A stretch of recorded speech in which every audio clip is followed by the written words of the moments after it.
Ada sifat-sifat utama.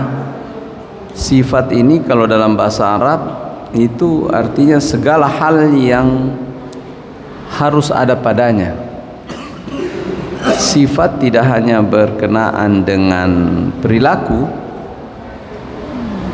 ya, seperti halnya bahasa Indonesia kita tahu, tapi sifat itu adalah berkenaan dengan fisiknya, berkenaan dengan statusnya. Ijma' para ulama bahwa seorang nabi itu harus laki-laki itu. Tidak dapat dikatakan seorang nabi dan rasul itu seorang wanita. Wa ma malakat yaminuka, dan begitu budak-budakmu hai Muhammad itu halal. Ada budaknya Nabi Muhammad sallallahu alaihi wasallam. Juwairiyah itu termasuk budak, tetapi dinikahi oleh Nabi sallallahu alaihi wasallam. Mimma afa Allahu alaika, yang memang diberikan oleh Allah untukmu. Wa imra'atun mu'minatun in wahabat nafsaha lin nabi, kalau ada seorang mukminah pada zaman itu, saya hibahkan diriku untukmu ya Rasulullah, berarti bisa dinikahi. Kalau dia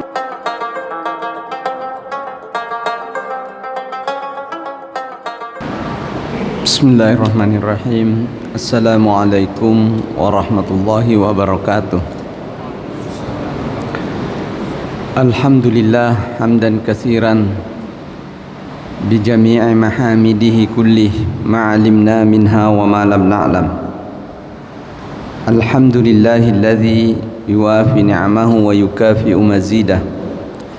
Allahumma salli wa sallim wa barik ala sayyidina Muhammadin al-fatih lima ughliqa wal khatimi lima sabaq, nasiril haqqi bil haqq wal hadi ila siratikal mustaqim, wa ala alihi wa sahbihi haqqa qadrihi wa miqdarihi al-azim.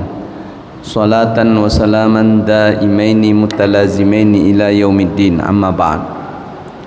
Bapak Ibu para jamaah maghrib yang dirahmati Allah, mari kita mengungkapkan puja-puji kepada Allah Subhanahu wa taala. Pada maghrib hari ini kembali kita mencapai pencapaian keimanan di hadapan Allah Subhanahu wa taala.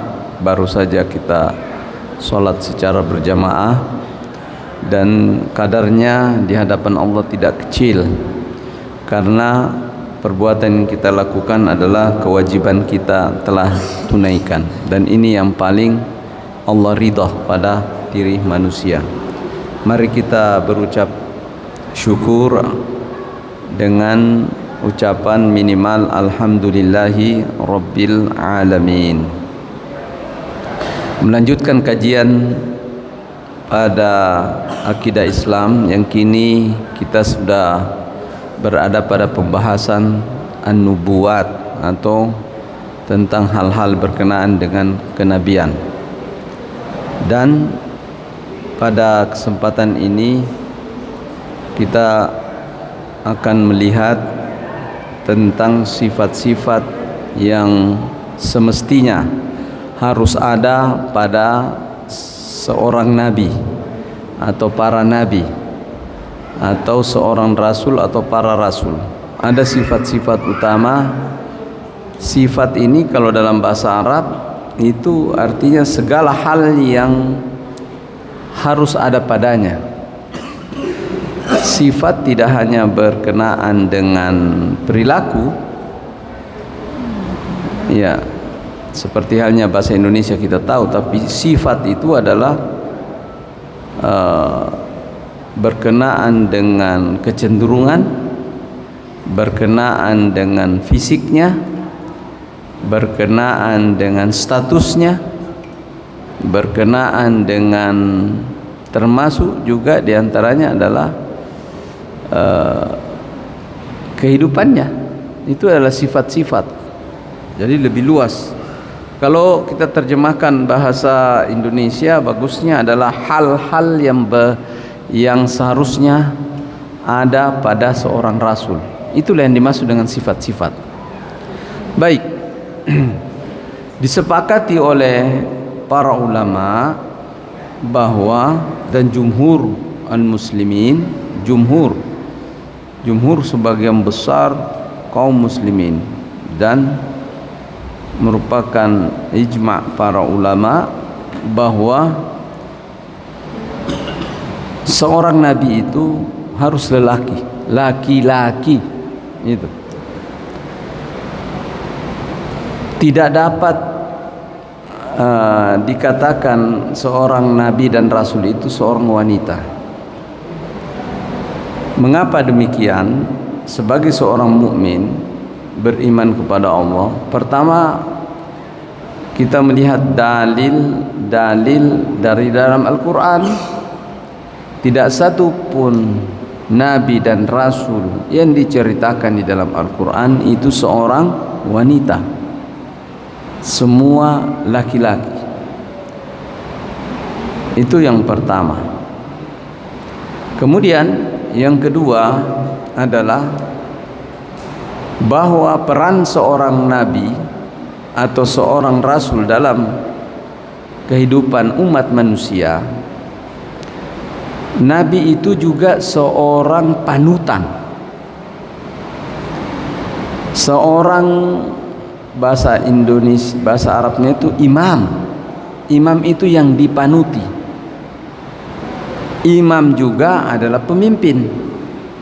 Imam juga adalah hal yang terdepan di dalam segala hal berkenaan dengan langkah-langkah yang dikerjakan manusia. Dia yang terdepan. Makanya kalau imam masjid itu dia terdepan, dan imam itu dipanuti. Sementara yang dipanuti itu kesempurnaan yang harus dipanuti oleh manusia kepada seorang nabi dan rasul itu dalam segala hal. Sementara kalau seandainya wanita itu menjadi nabi atau rasul, tidak semua bisa dipanuti. Ya, ketangguhannya misalnya, ya, keberaniannya, ketahanannya, dan kesempurnaan ibadahnya. Kesempurnaan ibadah wanita itu kurang, ada haidnya. Kelemahan fisiknya itu ada, dia mengandung. Kelemahan fisiknya itu ada, yaitu dia menyusui. Wahnan ala wahnin. Jadi kalau begitu, wanita tidak memenuhi syarat untuk menjadi imamun nas. Ya, tidak memenuhi syarat untuk menjadi nabi. Kenapa? Karena dia harus menjadi terdepan dalam segala hal, dan banyak hal yang wanita tidak bisa terdepan. Ada juga beberapa wanita yang tangguh, yang terdepan di dalam beberapa hal karena dilatih. Kalau kenabian itu tidak perlu dilatih untuk menjadi seorang nabi. Allah memilih seorang insan manusia sebagai panutan. Baik. Kemudian beberapa ahli yang kritis, orientalis, ahli-ahli yang membaca Al-Quran sementara dia tidak mengimani, menemukan beberapa hal bahwa ada kata-kata wahyu itu diturunkan kepada wanita. Maka mereka menganggap, ya siapa tahu ibunya Nabi Musa itu nabi, karena nabi jumlahnya banyak, karena ada kata-kata wahyu di dalamnya. Siapa tahu Maryam itu adalah nabi, karena ada kata wahyu. Surat Al-Qasas mengatakan, wa auhayna ila ummi Musa an ardi'ihi fa idza khifti alaihi fa'alqihi fil yammi wa la takhafi wa la tahzani. Dan kami mewahyukan kepada ibunya Musa agar ibunya Musa segera menyusui Musa. Setelah disusukan dengan cukup, turunkan di air di sungai ini dan hanyutkan, disusukan dulu. Kata mereka yang mengkritisi ini, itu kata-kata kami mewahyukan, berarti yang diberi wahyu kan nabi, berarti ibunya Nabi Musa adalah nabi. Itu berarti ada nabi perempuan. Oh, tunggu dulu ya, nanti kita jawab bagaimana para ulama menjawabnya. Kemudian ada perkataan juga, wa auha rabbuka ilan nahli, kepada Maryam ini, fanadaha min tahtiha alla tahzani, dan Allah memanggil kepada Maryam, fanadaha min tahtiha alla tahzani, jangan engkau bersedih. Kalau Maryam dipanggil oleh Tuhan berarti dia mendapatkan wahyu. Nah, begitu. Para ulama menjawab desas-desus ini atau perakiraan ini yang tidak bertanggung jawab dalam tafsirnya, bahwa Allah Subhanahu wa taala menggunakan kata mewahyukan itu sebagai istilah di dalam Al-Qur'an yang banyak maknanya. Salah satu di antaranya maknanya adalah memberikan pengetahuan, ilham. Kata-kata ilham itu diberikan kepada siapa saja, artinya ilham. Dan Allah memberikan ilham kepada seekor lebah. Bukan berarti seekor lebah itu karena mendapatkan ilham dia juga nabi. Tidak begitu. Itu istilah di dalam Al-Quran. Karena yang dipertanyakan adalah istilah, maka istilahnya yang dibahas. Wa auha rabbuka ilan nahli anittakhidhi minal jibali buyutan wa minasyajari wa mimma ya'rushun.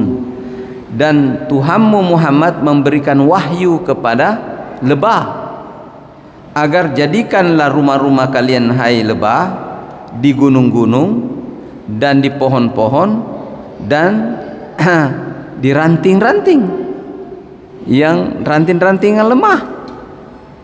Jadikan rumahmu di situ. Jadi bersaranglah maksudnya di situ. Apakah kata-kata wahyu untuk lebah itu juga artinya nabi? Itulah yang membantah. Jadi simpulannya adalah di dalam Al-Quran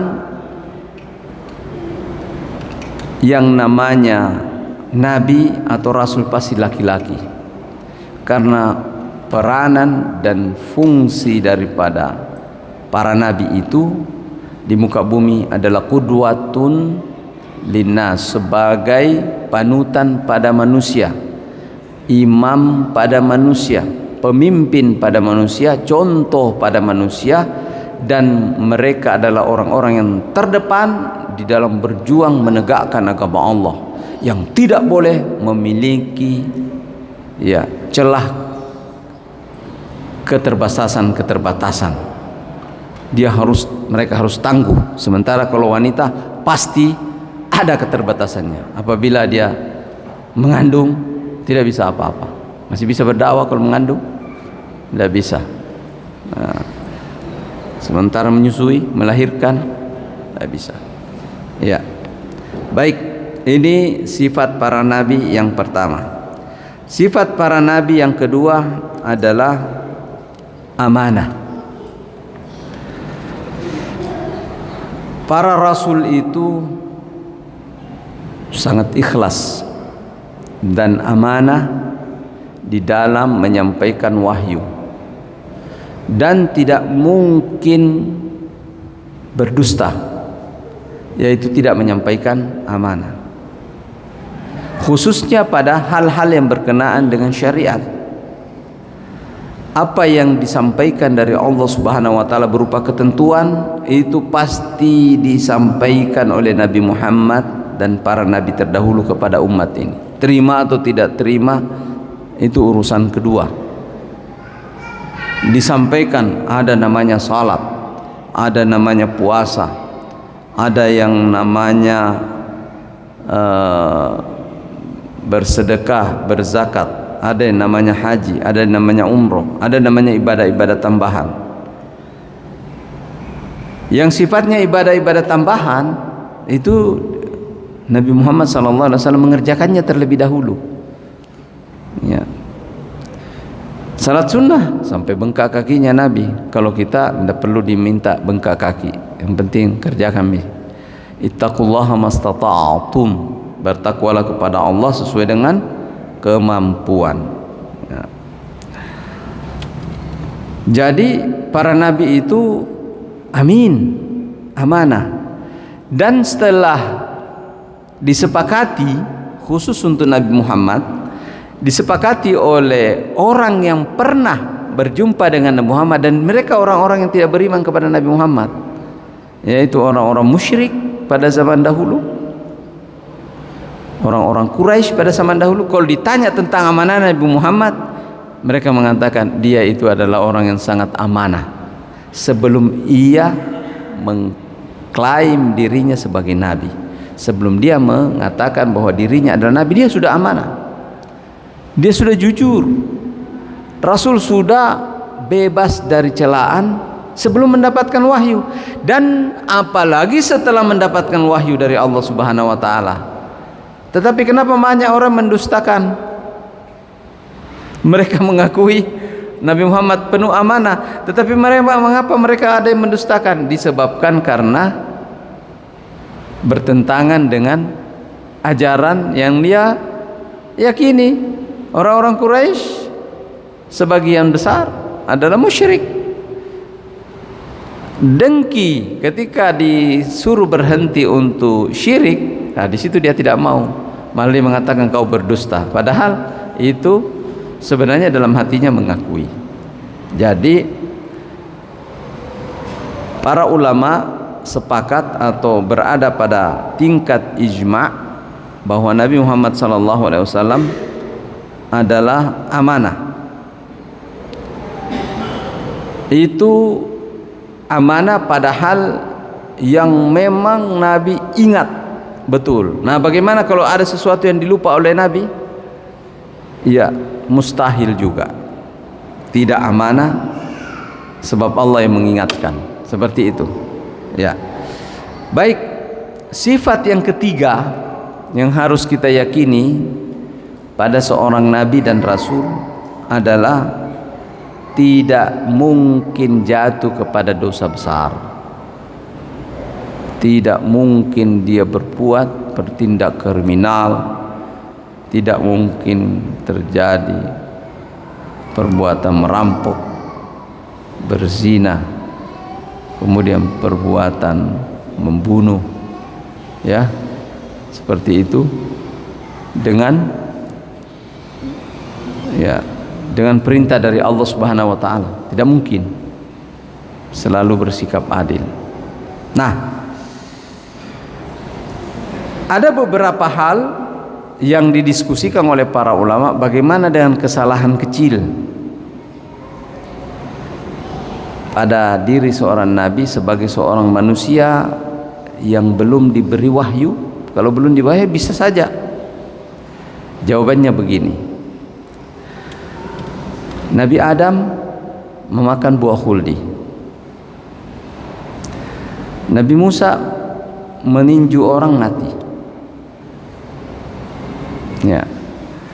Nabi Isa alaihissalam salah dipahami, mengerti oleh kaumnya ketika Nabi Isa mendakwakan bahwa Allah itu esa, malah kebalikannya, kaumnya mengatakan itu ya Allah ada serikatnya, ada anak bapak, ada apa gitu ya. Ya. Apakah itu merupakan satu kesalahan pada diri Nabi? Jawabnya tidak.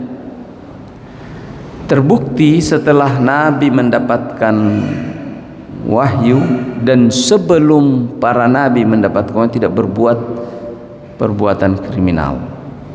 Terus apa yang terjadi pada Nabi Adam? Nabi Adam alaihissalam di surga lupa. Ketika Nabi Adam lupanya Nabi Adam itu bukan begini ya, bukan sengaja bahwa wala taqraba hadhihi syajarata fatakuna minadh dhalimin, jangan dekati pohon ini.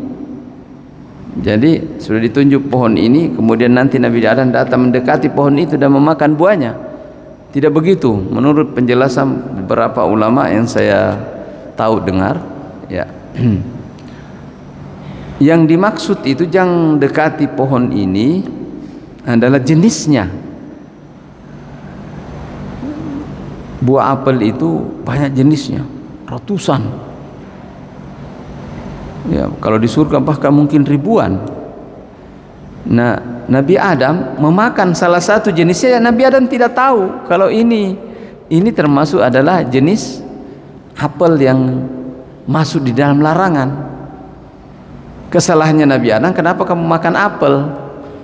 Padahal apel itu yang dilarang jenis ini. Maka jatuhlah Nabi Adam pada ketidaktahuan dan langsung beristighfar. Fa asa Adama wa gawa. Jadi Nabi Adam melakukan perbuatan maksiat dalam makna bahasa. Bahasa apa itu maksiat? Artinya mengerjakan sesuatu yang bertentangan dengan apa yang diperintahkan oleh Allah. Disebabkan karena lupa. Lupa ini bukan lupa tidak ingat, dia ingat tapi tidak tahu. Oh, ternyata jenis tumbuhan ini adalah termasuk jenis yang masuk dalam kategori larangan. Nah, seperti itu. Fatalaqa Adam min rabbih kalimatin fataba alaih. Ketika Nabi Adam diberikan penjelasan oleh Allah dengan beberapa kata, ya. Bertobatlah, fataba alaih innahu huwat tawwabur rahim. Jadi Nabi Adam bertobat. Kemudian Nabi Muhammad sallallahu alaihi wasallam pernah ditanya tentang suatu hukum, tetapi Nabi Muhammad belum memperoleh wahyu dari Allah Subhanahu wa taala. Maka Nabi Muhammad menjelaskan sesuatu sesuai dengan ijtihad, sesuai dengan pemahamannya bahwa urusan ini baiknya seperti ini. Banyak kasus, tapi di sisi Allah maunya tidak seperti itu. Nah, salah satu contohnya begini. Sementara Nabi kedatangan tamu, ya, kedatangan tamu. Tamu ini tamu agung dari orang Quraisy yang diharapkan kalau diterima baik-baik, didakwai secara baik, diajak bicara secara baik, kemungkinan besar dia bisa beriman. Dan kalau dia beriman, maka dampaknya akan besar kepada orang-orang yang mengikutinya, memanutinya. Jadi Nabi persiapkan diri, datang, disambut baik, diajak cerita, kemudian didakwai, diberikan pengajaran. Nabi tidak tunduk, dakwai. Lebih baik Anda masuk Islam, seperti itu. Islam itu membawa keselamatan dunia dan akhirat, terutama akhirat. Ya. Islam itu dijamin akhirat. Damai jaya, tentram, dijamin. Ya. Dunia juga kalau dijalankan itu bersifat keadilan. Kita akan dapatkan hak kita dan tidak mengambil haknya orang. Selamat juga dalam kehidupan dunia, tapi terutama akhirat. Gitu dijelaskan sama Nabi. Ada orang muazzin Nabi yang sehari-hari bersama Nabi, tidak pernah tidak bersama dengan Nabi setiap hari. Tapi saat itu mendesak, dia ingin bertanya sesuatu. Mau tanya Nabi deh, kira-kira begitu. Tapi ketika ia ingin bertanya kepada Nabi, Nabi lagi sibuk menerima tamu. Ya Rasulullah, tabe, kira-kira kalau orang Bugis bilang begitu. Ya, min fadlik ya Rasulullah, mohon maaf ya Rasulullah, saya ingin bertanya suatu hal.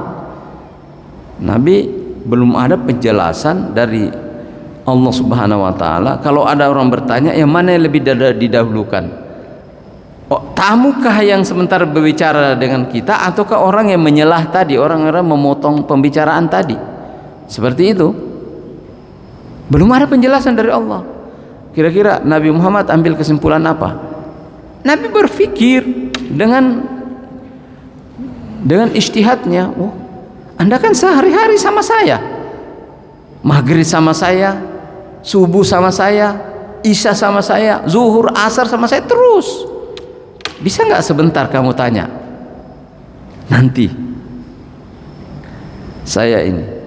Jadi Nabi memalingkan mukanya, memberi syarat kepadanya dengan sedikit perubahan wajah, dengan terjadi pada Nabi, terjadi pada wajah. Tapi ini orang buta.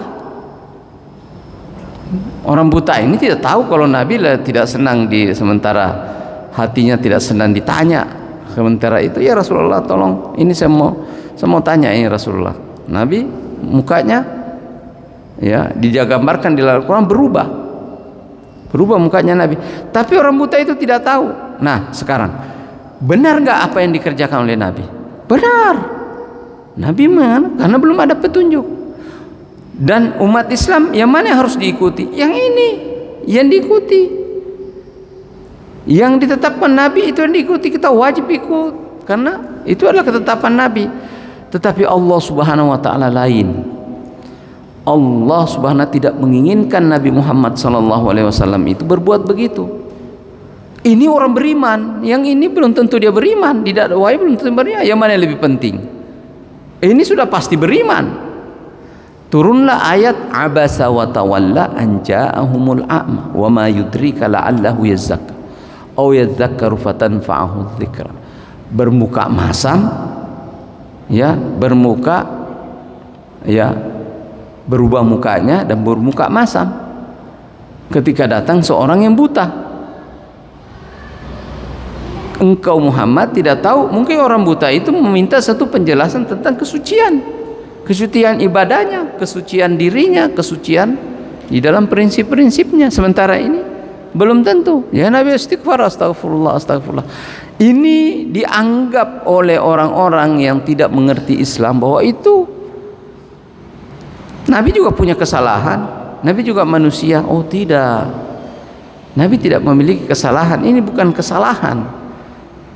Ini Nabi Sallallahu Alaihi Wasallam sudah menatakan berdasarkan atas logika dan ijtihadnya dan baik. Yang mana kita ikuti? Sebelum ada turun ayat Al-Quran, orang harus mengikuti Nabi.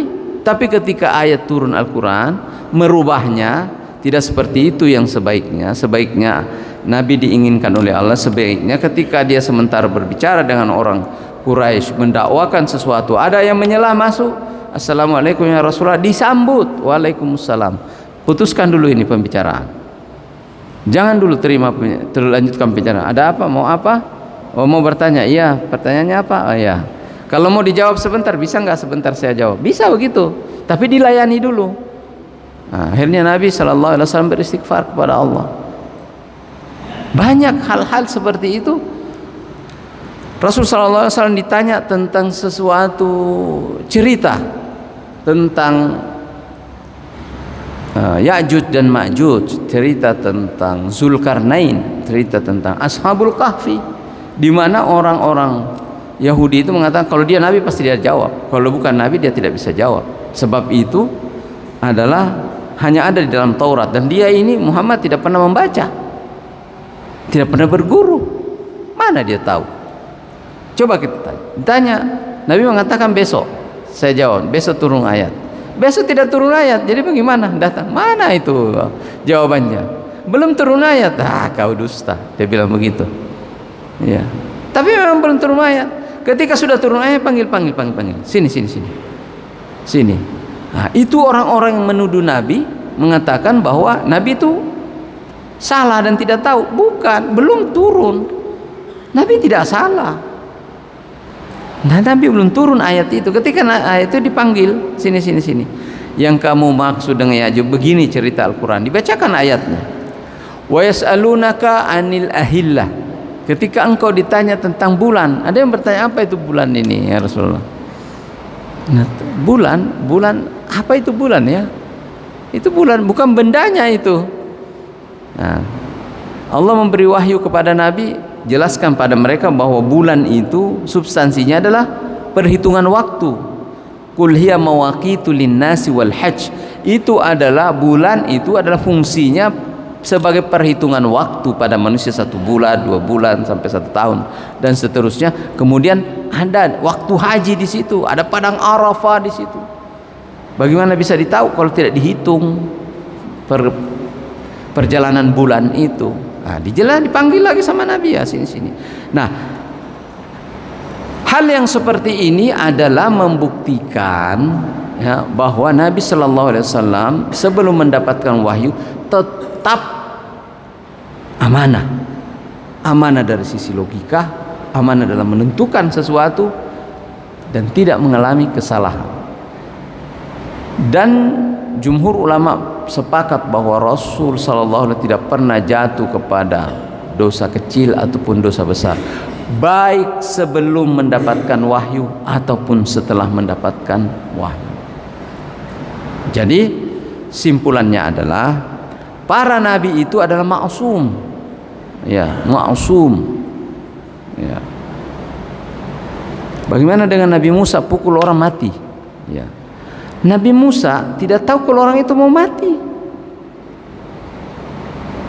Nabi Musa, ada 2 orang bertengkar. Ada 2 orang bertengkar. Satu Bani Israel, kaumnya Nabi Musa. Satu adalah orang Koptik, kaumnya Fir'aun. Kaumnya Fir'aun ini semena-mena karena ya partainya yang berkuasa. Partainya yang berkuasa, partai Firaun yang berkuasa, rajanya adalah Firaun, tentaranya adalah Firaun, tentara Firaun, semua pejabat adalah pejabat Firaun. Nah, ini orang biasa bertengkar, ya, bertengkar, lihat, berhenti, tidak mau berhenti, tambah dilerai sama Nabi Musa, berhenti, dia malah melawan sama Nabi Musa, dipukul sama Nabi Musa pukul sedikit. Tapi ternyata pukulannya Nabi Musa dahsyat. Orang itu mati, itu kesalahannya Nabi Musa tidak tahu. Ada orang bilang itu Nabi Musa sengaja. Nabi Musa tidak sengaja untuk melakukan itu. Tidak bisa dikatakan itu adalah dosa.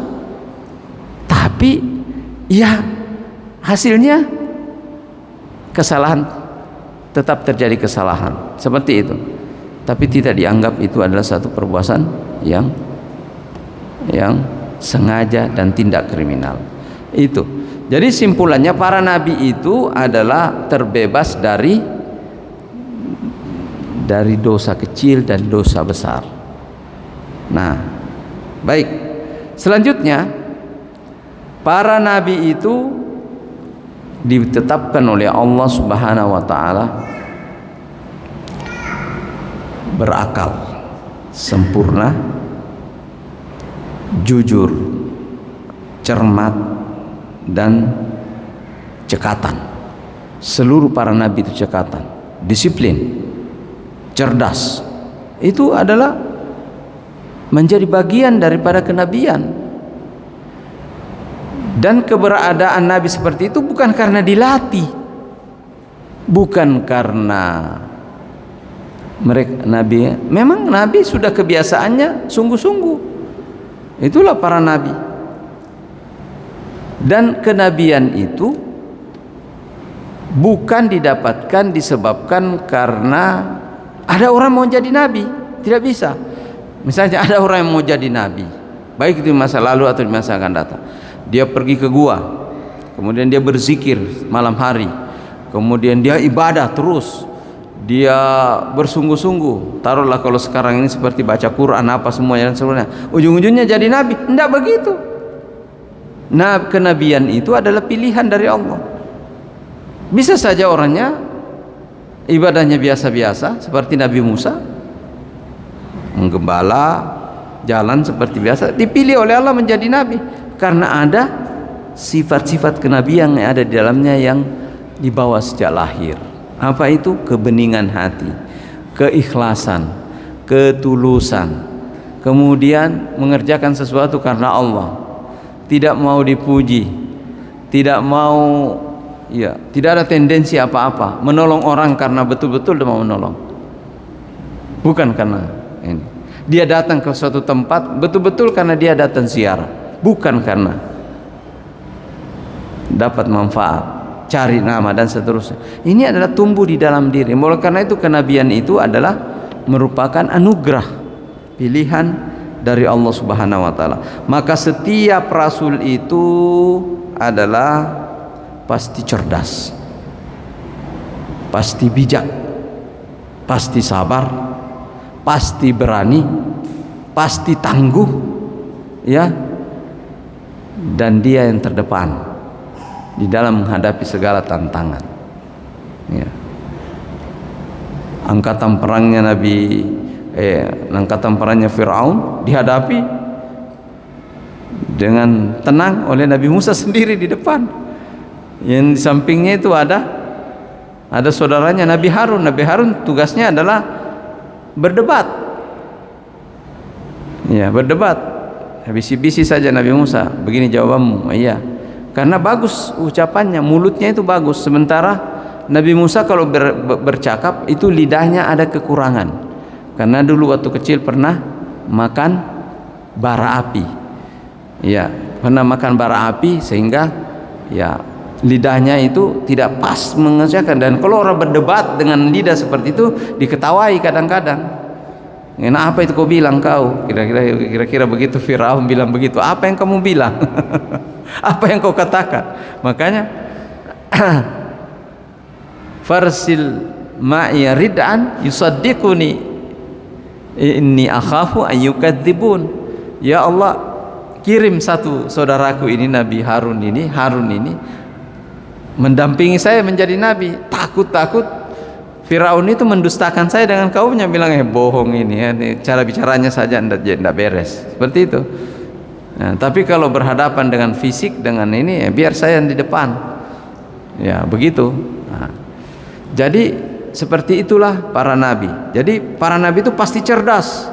Ad-dabtu itu begini, hafalannya sangat tangguh dan kuat, dan apa yang dikerjakannya itu cermat dan akurat. Ya, kalau seandainya para nabi itu bisa menulis, tulisannya pasti indah sekali, cantik sekali tulisannya, bagus sekali cara penulisannya, untai yang katanya pasti bagus. Itu namanya dhabtun.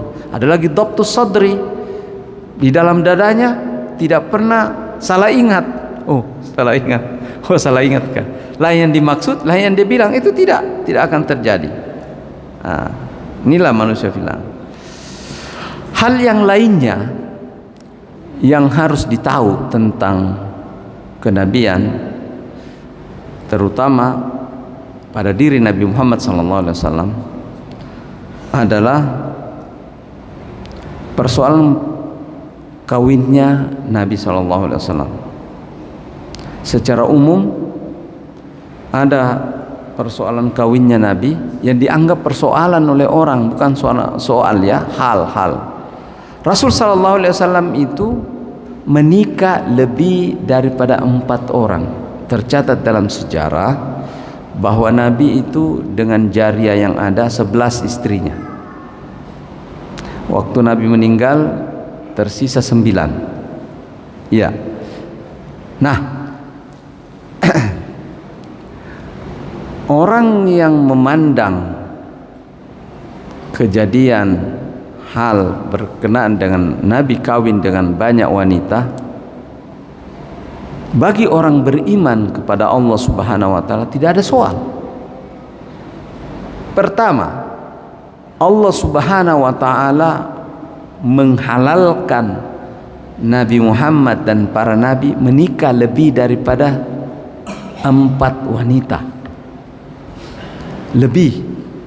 Bahkan Nabi Daud 99 istrinya, 100 istrinya, akhirnya cukup 100. Nabi Sulaiman juga seperti itu, ya. Dan tatanan pembatasan pada zaman dulu tidak ada.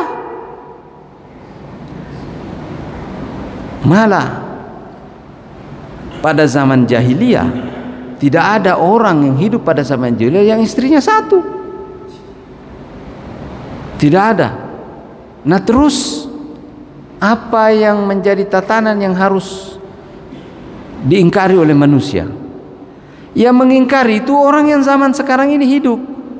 Mengapa istrinya Nabi itu banyak? Ini karena tatanan sekarang yang dia pakai. Tatanan pada zaman dahulu tidak. Nah, baik. Al-Quran menunjukkan bahwa Nabi Muhammad SAW dihalalkan untuk menikah dengan banyak. Ya ayyuhan nabiyyu inna ahlalna laka azwajaka allati ataita ujurahunna. Hai Nabi Muhammad. Kalau Nabi Muhammad dipanggil oleh Allah selalu ya ayyuhan nabiyyu, dan tidak ada di dalam Al-Quran yang dipanggil ya ayyuhan nabiyyu kecuali Nabi Muhammad.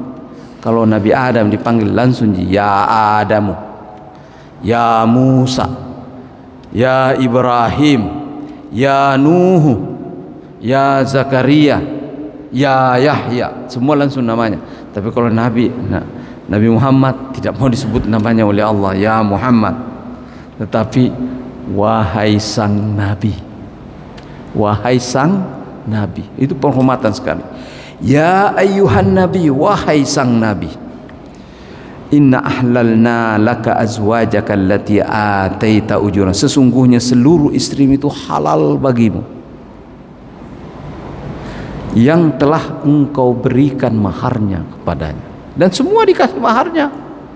Semua dikasih mahar. Mahar itu penghormatan, penghargaan kepada wanita. Ya. Wa ma malakat yaminuka, dan begitu budak-budakmu hai Muhammad itu halal. Ada budaknya Nabi Muhammad sallallahu alaihi wasallam. Juwairiyah itu termasuk budak. Tetapi dinikahi oleh Nabi sallallahu alaihi wasallam. Mimma afa Allahu alaika, yang memang diberikan oleh Allah untukmu. Wa imra'atun mu'minatun in wahabat nafsaha lin nabi. Kalau ada seorang mukminah pada zaman itu, saya hibahkan diriku untukmu ya Rasulullah, berarti bisa dinikahi. Kalau dia hibahkan dirinya kepada Nabi, dan banyak seperti itu. Nah, saya tidak mau kehilangan waktu. Ini saya harus jelaskan ini. Jadi Allah menghalalkan untuknya Nabi Muhammad SAW. Ada yang menduga bahwa Nabi Muhammad SAW memiliki hawa nafsu yang besar sehingga banyak istrinya. Ini orang sekarang ini yang menuduh. Orang sekarang, siapa mereka itu yang tidak suka kepada Islam, yang tidak suka kepada Nabi Muhammad, menuduh seperti itu. Jawabnya adalah perhatikan kehidupannya Nabi. Adakah satu contoh dalam kehidupan Nabi, baik sebelum menerima wahyu atau sesudahnya, yang menunjukkan bahwa Nabi hawa nafsunya terhadap wanita tinggi? Beda dengan kejantanan, beda. Kalau kejantanan itu adalah anugerah yang diberikan oleh Allah kepada siapa saja dan tidak pernah dipermasalahkan oleh orang itu. Sebab itu lahir dengan seperti itu, bukan sifat yang baru datang. Ya. Nah, Rasul sallallahu alaihi wasallam berusia 25 tahun, tidak pernah ada terjadi dalam kehidupan pelecehan. Jujur, tidak pernah dia menggoda wanita, tidak pernah pula ganggu-ganggu. Kemudian Rasulullah sallallahu alaihi wasallam menikah dengan Khadijah, usianya 40 tahun. Kalau dia Rasulullah sallallahu alaihi wasallam dianggap seperti yang dianggap oleh orang-orang yang menuduh itu adalah syahwatnya besar dan seterusnya, subhanallah, auzubillah. Kalau maka Nabi Muhammad kenapa harus kawin dengan orang tua? Semestinya Nabi Muhammad kawin mencari yang seusianya. Dan dalam masa 25 tahun sampai wafatnya Khadijah adalah masa keemasan seorang pemuda. 25 tahun sampai usia berapa? Hampir 50 tahun. Nabi Muhammad tidak pernah sama sekali di dalam ceritanya, dan disaksikan oleh orang Quraisy, orang musyrik, disaksikan oleh orang musyrik, disaksikan oleh orang yang ada pada zamannya yang tidak beriman kepada Nabi Muhammad sekalipun, bahwa tidak ada pelanggaran berkenaan dengan kewanita Nabi Muhammad SAW. Tetap menjaga istrinya, Nabi Muhammad SAW yang berdagang sampai menjadi nabi dan tidak pernah melirik kiri dan kanan, padahal usianya 25 sampai 50. Ketika Nabi Muhammad SAW menjelang 50, wafat istrinya yang usianya 65 tahun kurang lebih. Nabi Muhammad tidak langsung meninggal istriku ini, mau cari deh. Tidak begitu. Nabi Muhammad tetap sebagai bapak sama anak-anaknya berdakwah, pulang di rumah memasak, mengurus ininya, sampai-sampai para sahabat mengatakan, ya Rasulullah, bagaimana kalau kita nikahkan engkau? Kata Nabi, menurut kamu bagaimana? Bagaimana kalau dinikah? Dengan siapa saya menikah?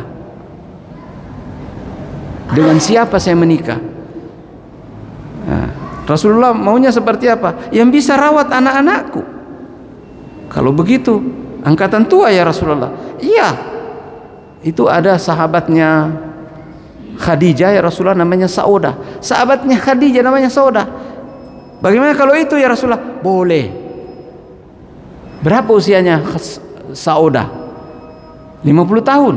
Di atas sahabatnya Khadijah. Nabi yang menjelang 50 tahun saat itu. Adakah pelanggaran seperti itu? Tidak ada. Itu sudah terbantahkan. Bagaimana, kenapa Nabi bisa kawin di belakangnya? Itu Allah yang mengawinkan. Allah yang mengawinkan. Allah mengawinkan terus sampai banyak istrinya, dan tidak ada satupun yang perawan kecuali Khadijah. Khadijah dikawini dalam usia 6 tahun, belum bisa apa-apa, masih lari-lari. Istilahnya kita masih ingusan, terus datang Abu Bakar, ya Rasulullah, kita ini kurang dekat ini kayaknya Rasulullah. Bagaimana kalau saya nikahkan putriku, masih ada satu. Siapa itu? Khadijah, Aisyah. Aisyah kan masih kecil sekali. Biar Rasulullah akad aja dulu, terima nikahnya. Kata, saya terima nikahnya, selesai. Kan dia orang tuanya, selesai deh. Dibawa, ini Aisyah, bawa pulang. Masih main-main. Adakah tanda-tanda di situ bahwa seorang itu adalah punya nafsu yang besar seperti yang? Tidak ada. Tetapi beda dengan kejantanan. Fuhula namanya. Al-fuhulatur rajul, kekuatan yang dari dalam untuk bisa menikah dengan lebih daripada 4 orang. Itu adalah anugerah sejak lahir, dan itu bukan aib. Itu bukan aib. Ya, dan tidak pernah dibahas itu. Nah, bayangkan nikah yang kedua seusia dengan istrinya yang meninggal. Ada orang seperti itu sekarang ini, menikah lagi, cari yang lebih tua dari istrinya, ya kan? Begitu. Nah, sampai sini dulu, masih ada lanjutannya karena sudah ini Isya. Ya, hadanallahu wa iyyakum walhamdulillah. Itulah sejumlah hal-hal yang perlu kita tahu tentang para nabi. Walhamdulillahi rabbil alamin. Wassalamualaikum warahmatullahi wabarakatuh.